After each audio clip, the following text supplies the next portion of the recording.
Dummy Switch Pod. Yes, sir. Those unfiltered rugby opinions, here to give you what you want. How are you, Chris?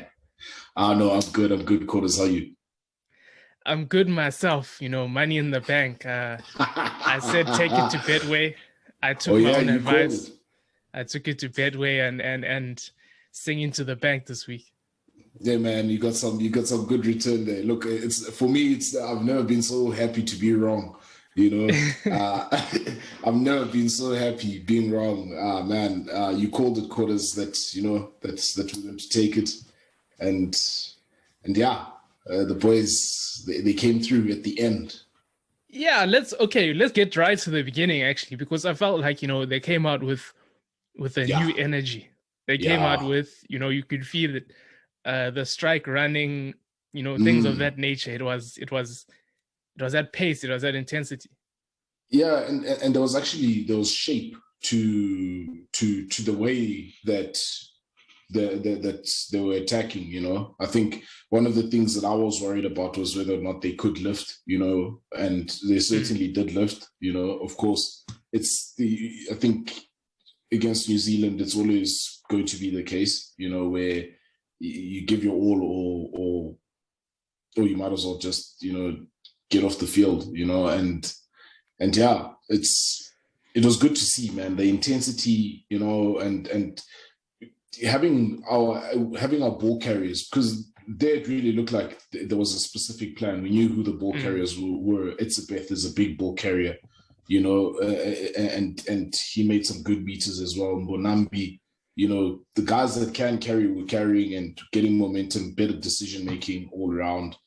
That's the team that we know, that we've been crying for, and they showed us a glimpse, and that's just a small glimpse, I believe. Yeah, I mean, my main thing was the whole reason why I was so big on the Boks winning this past weekend was I couldn't see 4 in a row.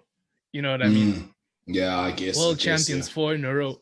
This is 4 in a row. Maybe some years ago when the Boks were, a bit relatively down and out compared to what we are now, but I mean, we saw it, especially early, Pollard, I think it was off Pollard missing the first penalty, and that's when Cody Taylor messed things up in the midfield. Also, this thing of, I know hookers fancy themselves as centers, but I mean, when you've got someone in that position, you've got to, as a center, you've got to put pressure, and they did, I'm coming away with that behind the back pass. There's some touchy skills.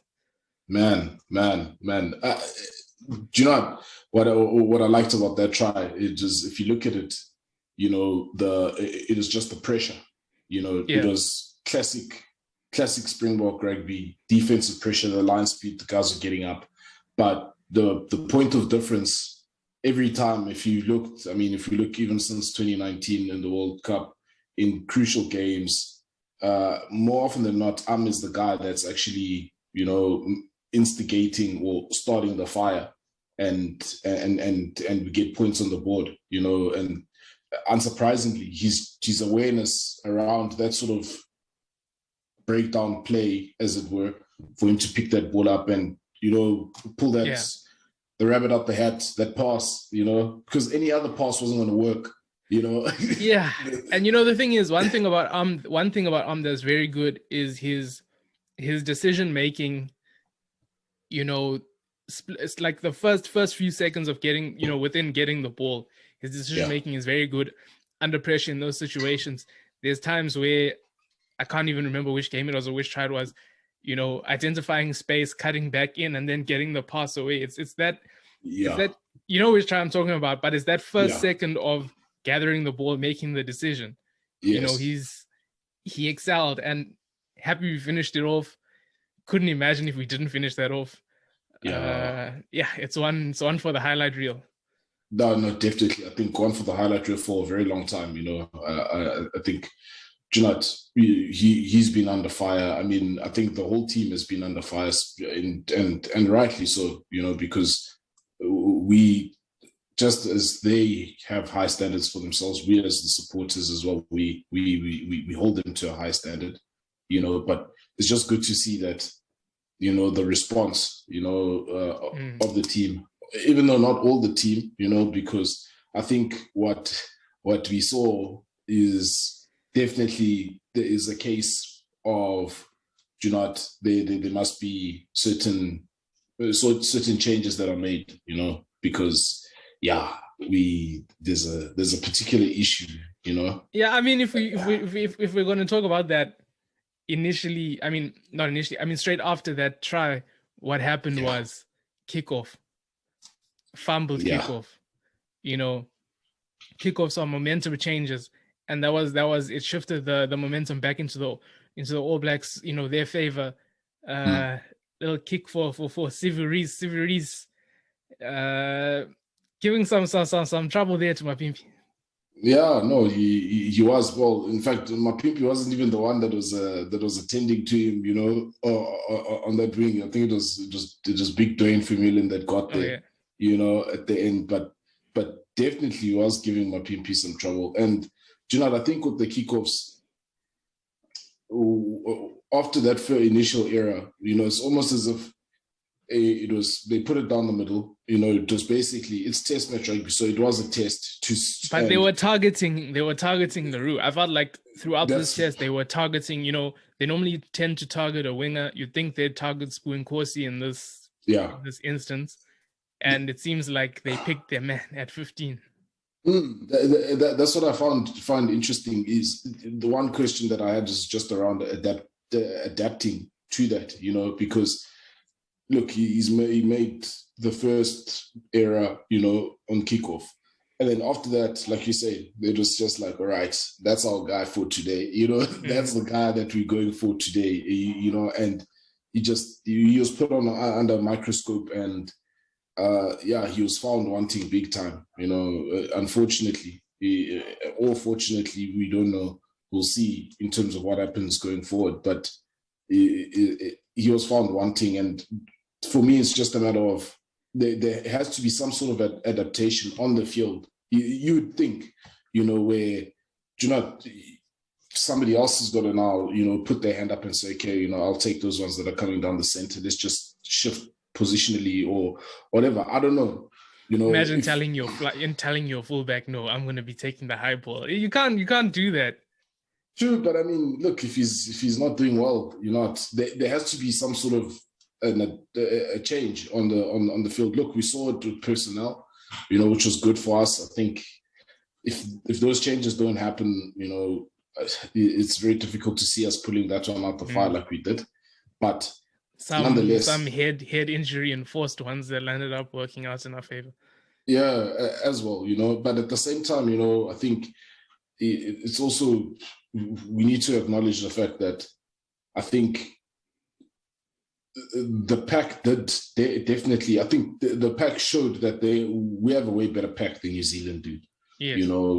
By far, and it's just baffling actually when you think about it. How when you now looking back after that performance, or after the 2 weekends against New Zealand, it's really baffling how that third test or that second test against Australia, how that went the way that it did. The first game we can see, but it's just that second test against Australia is like an anomaly, and when you look back in hindsight, when you look at it, it's okay. Yes, the decision making, all of that, but in hindsight, you actually realize it's not so bad, But from what we saw on Saturday, that evolution where we are able to play with the ball in hand is definitely something that's needed, because you take that away, we don't put them under pressure. It's that, and as well, I felt like they were contesting better, on the ground. Breakdown. Sia was big there. Sia was big. I believe he changed the momentum for the Boks in the second half. There was a ruck almost middle of the fieldish, and when he started hitting the first one. He saw that he's getting some purchase, and he disrupted their ball, Yeah. And then he did it again, kept on doing that. From there, the defensive line just started moving forward, and we're just pushing them back, putting them under pressure. So he was massive. I actually felt he was more man of the match for me than Dwayne, to be fair, Yeah, but me, I'm not I'm not the man of the match type of guy, you know. Yeah, but I'm just saying. Yeah, I mean, what I'm talking about is the whole pack as a whole. There were guys that had their moments, and that's what's nice to see throughout. You know, there's not a situation where Dwayne Vermeulen's carrying the team for 80 minutes. There's guys that had their moments, you know, and I mean, look at Mbonambi, that big run. There's guys that had their moments. Ox, I felt like he was a willing ball carrier. Trevor, same. That front row, the first front row, I felt like they did their job, and they did their job well. Yeah, they that first front row, they set the tone. They absolutely set the tone, because if you look at the you mentioned the carries, you know, but also the physicality on defense that was brought by each of them. Especially Trevor, and just the ability to just get organized. You know, fine, there's one penalty, I think, just before halftime, where they're saying that number 1 was offside. You know, on review post the game, you know, we've seen some videos going on online, and you know, there's a lot of dubious decisions there, or dubious calls that went against us. And I just felt, you know, those 3 guys, you take your hat off to them, because if they don't set that foundation, you know, then we're on the back foot. You know, and in that game, as much as the scoreboard in that first offset 2014, you never felt that we were on the back foot. You know, it just felt like we were always just a chance away, you know, and it was. Yeah, we were. And also, I felt that, especially for Mbonambi, he had, I think, the lineouts, it did knock him a bit for confidence.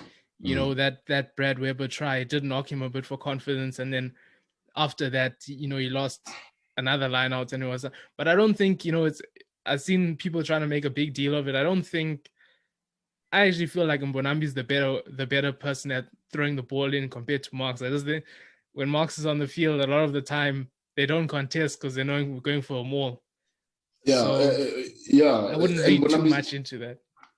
Yeah, and I mean, if you look at it, you know, I think we've been saying it in terms of our lineouts. They haven't been 100%. You know, we have missed a few here and there in a lot of games, even from the British and Irish Lions series. So, and it's not just the Mbonambi. There's also Marks has also missed some big throws, if you want to put it like that. You know, so I wouldn't read too much into that. You know, but I think from a form perspective, when I was looking at it, I was really of the view that, you know, Marks could potentially bring more, especially after that. He is on form right now.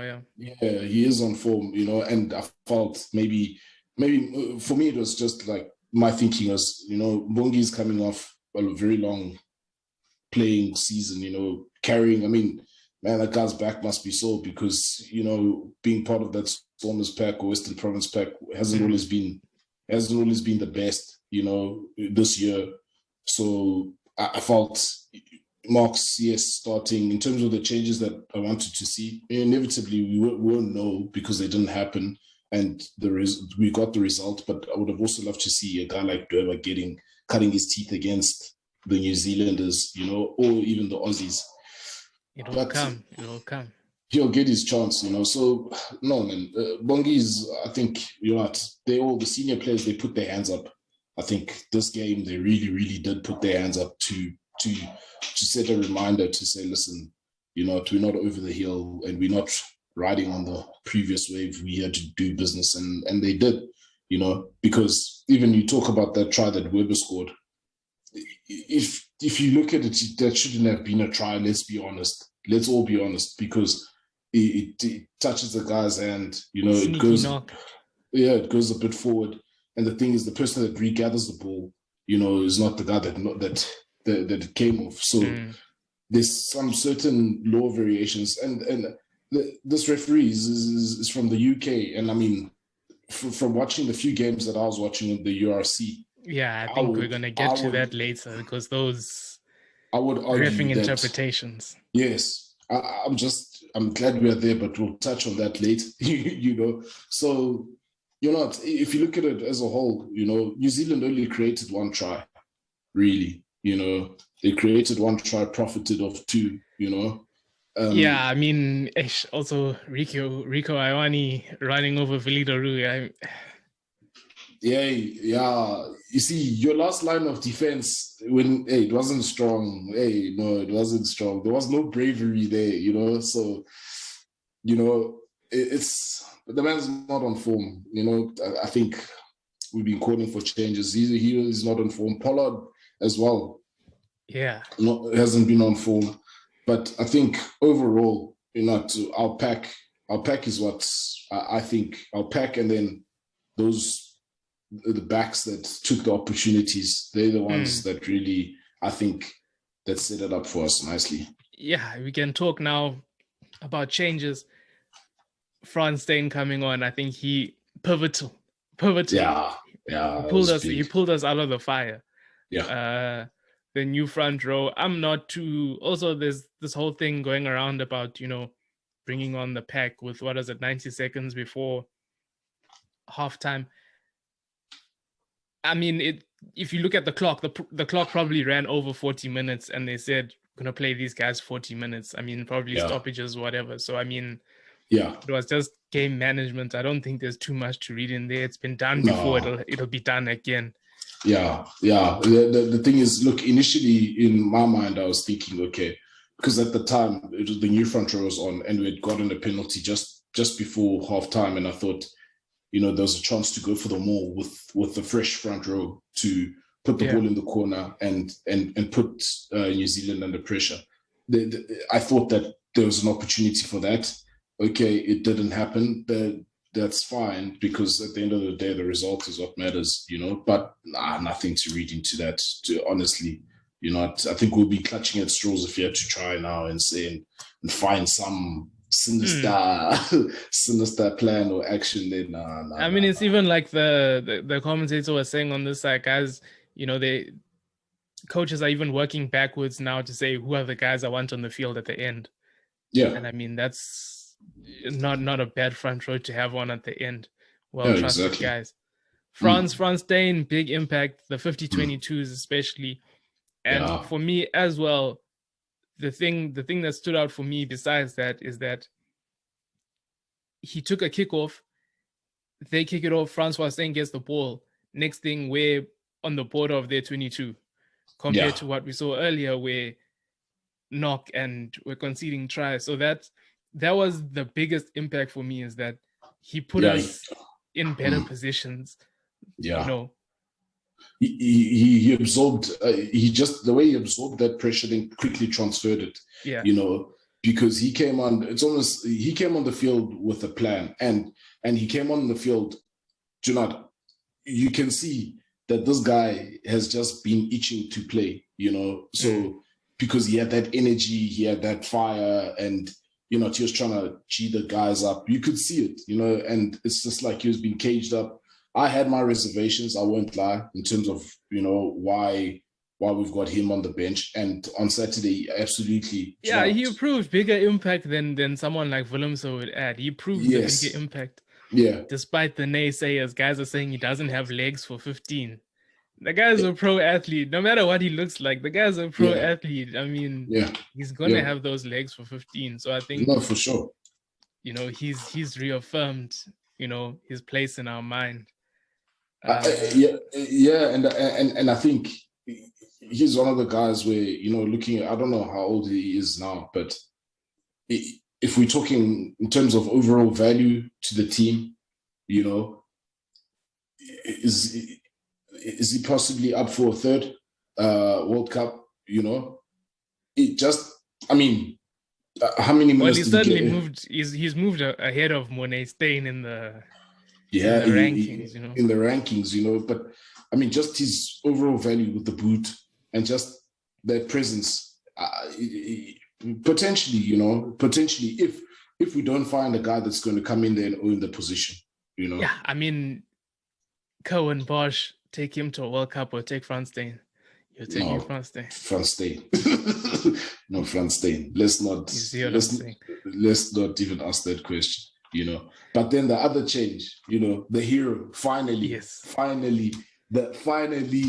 I was so they freed him. They freed my man. finally, you know, and do you know what I was happy about? Is finally Alton gets to be the hero, you know, because, you know, the authority in which, you know, when he came on there, you saw that, no, they said penalty. They said penalty. He said, no, drop goal. Yeah. You know what I mean? The authority. I think I think Nick Mallet even said, I think even if we didn't get the penalty, he was already going for the drop goal, you know? And if you, I think a couple of weeks back, I saw he, you know, put on his socials on there, he was actually practicing drop goals, you know, and I was like, yeah, okay. When I saw that, I was like, this man been having a plan. He's been waiting, you know, and look, at some point you're going to have to give him that responsibility. Let him drive the roles, you know. Let him drive it, you know. Like, come on. I mean, it seems like it was a forced change because of, you know, he had injury, but he lands up saving us on the day. If we do talk about changes that happened around that injury, and your arm goes to the wing. We saw a winger arm. He was also cutting it up. Yes. You know, he was in the mood. I know. He had the spirit within him. He had the spirit, man, because that was just a different picture, you know, on the wing. And I think that's what one of the things I was crying for is just a different picture on the wing, you know, with the wingers when I was calling for either Fassi or Speckman coming in there because, you know, he was beating guys, you know, it's not his primary position. He's played there before at franchise level, but safe under the high ball and got that good feet, you know, go forward. It's not just getting tackled immediately. And it's good to see versatility because I think that we're a side we're very set in our ways and we're in our boxes and, you know, if you play here, you play here.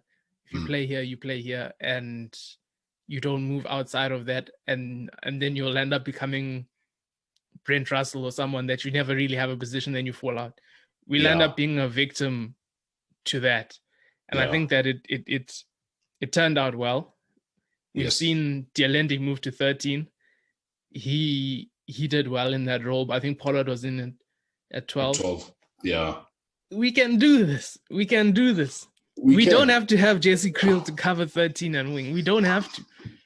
We are fine as we are. No, I agree. Interesting. When we beat New Zealand in Wellington, or wasn't it the same sort of almost the same combination where Alton had moved to was at 10, Pollard had moved to 12. You know, for me at the time, I thought, look, there's something there to explore because of the variety and the options that both can bring, you know, and yet again, we're seeing this. I think there's something there that could potentially work as, you know, as an alternative approach. You know, and the thing is, the Lions did the same thing with Gianni Lombard. You know, with that having Elton and Lombard together. Yeah. Later in games, that two fly half thing. Yeah. Elton, it can work for him. I don't know about Pollard. Pollard must. We've seen good signs so far with that change.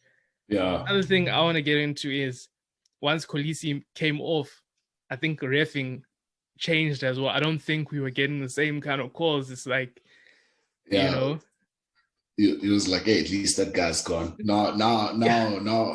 Now they can, you know, now we can have a party, you know, because, I mean, even that tackle Frankenstein made on McKenzie, geez, that was a dominant hit. You know, as a matter of fact, you could argue it was a knock-on by McKenzie in the contact, you know, because he lost the ball. Yeah, he did lose the ball. For me, in that situation, I tried to rationalize it and say, you know what, refs miss things.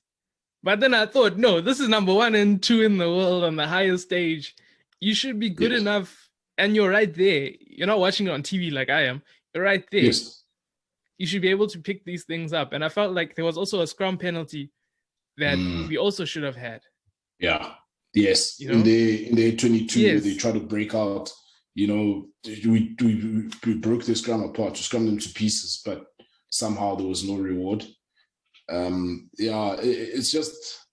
Yeah, it really, that's effectively what started bringing these guys back into the game, you know, and put them in a position to be in front at the time when they were in front, in the second half. And yeah, but credit to just, I think, the nerve, the team. I think another guy we haven't spoken about, who I felt also maybe the instructions are different this week, but Herschel Yankees, he came on, he didn't do too badly, to be honest. No, I hold my hands up, I've been talking trash the past 2-3 weeks. No, he showed up his performance. And he did a lot better.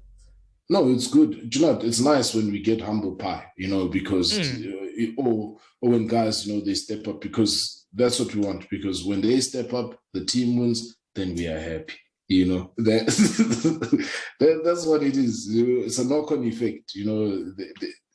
They don't realize how influential and how important a W is, on a Saturday going into the new week. The week is not as tough, So we saw that video of Rassi, a few castle lagers down, Yeah, to castle lagers, man, but that's the passion, right? I think that's what that makes me happy, because we know that the right people or the right person is actually in charge, because he's really passionate about the team, and passionate about making sure that we stay number one, which the team have managed to reclaim, and just probably defend.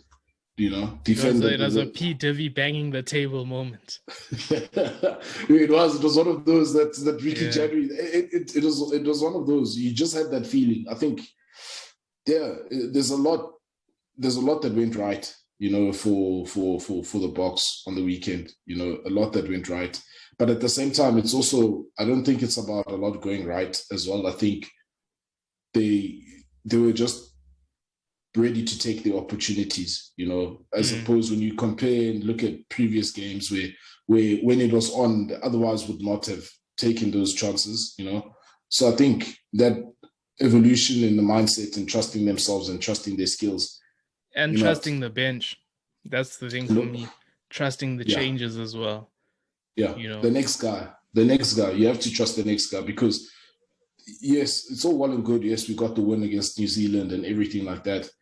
But now my question is still a question for me is, the next guys, okay, fine. We saw Francois Steyn, the energy that he brought, but he's more experienced. What about the guys that maybe haven't had that much taste of Test rugby, that maybe... We'll see. Just want to know where we're at, from a depth perspective, like really, really, where are we at, I think we'll get into that, especially on this show. I think we'll break down guys who need to step in, and guys who also unfortunately need to step out. Yeah, just need to go. So it's what it is. It's what it is. Some must go, some must come in. We need a high performing team. A team that's, and I think we've shown. I mean, everybody else can't beat New Zealand. One thing for sure, New Zealand knows if there's one team in the world that can beat them on any day, anywhere, it's South Africa, and it's proven. Actually, they survived the first test, really, by hook or by crook, and then, the second test, I think that was the right result. It was absolutely the correct result. Yeah. Let's get into URC. Sad weekend for the South African teams. No other way to put it. I mean, we had the Springboks was our weekend. URC, guys, we're struggling to adapt. If we talk Lions, Lions had no bite. You know what? As a Lions supporter, I sit here, and it's the same thing that we go back to in the Currie Cup, where, Hendrickse is now out. The news came out about his ankle. Apparently, Odendal, the whispers are he's leaving. So it's back to that thing of, those guys in the peaks of their careers, guys that should be at that age where they, pushing for Bok places. A guy like Odendal, now he's gone. Hendrickse is gone. we're not bringing in. I mean, we signed a Varsity Cup playoff this week. It's like we're not bringing in experienced guys, and they're trying to reset this team, and it just seems like it's a money thing. It just seems. Yeah. And coming into URC, that's not. I mean, you don't really want to be starting with a new slate in a new competition. Yeah, it's almost like they're resetting every 2 months. You know, there's always a reset that's happening at the Lions. It's not good because it's not. It's difficult to see where and how they're going to find success. You know, especially from a personnel point of view, because, geez, I think Cashy, just that whole management group, they're missing a trick. You know, there's been some things that have worked for them previously, and it's like, don't change what has always worked for you. You know, you have to find. You have to find something that's similar to what has always worked, you know, or whatever it is that identity that you're looking for, and then build on that. Add on to that. But I think they're even straying away from that. It's a bit of embarrassing when you hear them saying like, you know, Chituka is supposed to be a real player, but you're not seeing it in the game, and that's through no fault of his own. That's because we just can't get it together. There's no cutting edge. There's no bite. Just the Lions are just not. They're not a threat. There's no cutting edge. I mean, second half was better, but even though it was better, you're still conceding points up until the final whistle. So I mean, it's just, and we're getting caught. One thing about South African teams in URC is we're getting caught very narrow in defense. A lot of these tries are being finished in the corner by a winger because we're getting caught so narrow in defense. And our defensive structures we talked about in Currie Cup, it's just not good enough. So yeah, we have said, and now look, and the thing is, what I've noticed as well is guys, even when they're trying to get line speed, you know, the tackles are not sticky, you know, and it's not, and they're making dominant poor reads. Yeah, it's not dominant hits, it's poor reads. So it just, I think the whole defensive system or patterns need to be relooked at, you know, based on what they're facing that side. Because I think what we are seeing is that there is a misconception that the rugby that side is a bit slower. I think at the moment because it's not as wet that side, you know, it's not those extreme cold conditions. Those guys can play. I mean, it's players from all backgrounds in there. The coaching setups, it's not a particular way. Each club has their own style of play, and there's a level of intensity. You know, you can't just say, okay. And there's a level of cleverness. There's a level of cleverness that they have that we're lacking. Yes, that's true, because they're catching us out. You know, it's really. I think you mentioned it last week about coaching. You know, about coaching. You mentioned it last week about coaching. You know, in terms of, are we coaching these players up? You know, because it certainly looks like that side. There's a lot of coaching that goes on there. I know they coach that side. Because if we talk about the next one with the Bulls, I mean, again, another thing that's quite embarrassing, you go commentary teams criticizing Papir's kicks, you know, they even commenting on our coaching, and this is Jake White, and they're commentating on our coaching, and they're saying that, you know, effectively South Africans are looking for contact when there's a cleverer way to do things and an easier way to do things. And I think, I mean, we saw it in this game. It was a very different surroundings for the Bulls. Galway it's not what they're used to. It's not Loftus. I don't know if you saw the stands. They're about, I think the first tier in Loftus is bigger than that. So I mean, it was different surroundings. Yes, it's almost like the crowd is on top of them, you know, and they certainly, I think with all the so far most of the games that I've seen, is, you know, it's real hostile over there. Yeah. It's hostile, you know, and Yeah, but I think we need to get past the whole environment situation. Okay, yes, playing away from home is not easy. Let's not doubt that. But there needs to be some sort of core blueprint that that, okay, when you offer this up, whether it be defensively or offensively, you're giving a good account of yourself. And but I thought the Bulls did that relatively well. They just fell victim to the whistle here. Vital times and breakdowns, the mauls as well. It seemed, I mean, guys were breaking up those mauls illegally. They're just getting nothing for it. The breakdowns also, I mean, they were getting nothing from the breakdowns. So it's like at that point to even compete, a problem I think we're also having is that we're not getting. Your defense may be good. I think this was also the point in the Sharks game. Your defense may be good, but you can't get your hands on the ball. So in terms of tackling and whatever, you're making the tackles, whatever. But if you can't get your hands on the ball, eventually it's try time. Yeah, ball in hand pressure is going to tell. Eventually, you're going to run out of numbers. Somebody is going to reload slow or get up off the floor too slow to get into the defensive line, and you may be just a little bit out of shape. And you've seen these guys; they take their opportunities. They well drilled. Yes, all these teams they take the opportunities. They take the opportunities. Yeah. And the thing was, in this, Lionel Mapu, good player. He didn't. There was one time he had a 3-on-1 versus a hooker, and he took the ball into contact. The hooker wrapped him up. 30 seconds later, they score a try against the Bulls. It was ruled out, but I mean, can you see what happens when you don't take your opportunities? And 3-on-1 versus a front rower. There was other times where he was in the 22 and he put in a little kick instead of, play it through their hands, recycle. I think we don't take the opportunities that they do, and it's that sharpness and cleverness. But alas, maybe we will adapt at some point. Look, there's no doubt. I think there is some adaptation that's going on. I think, like you mentioned with the Bulls, I think early on they started well. They started well. They started well. So I think is it Lizo that scored?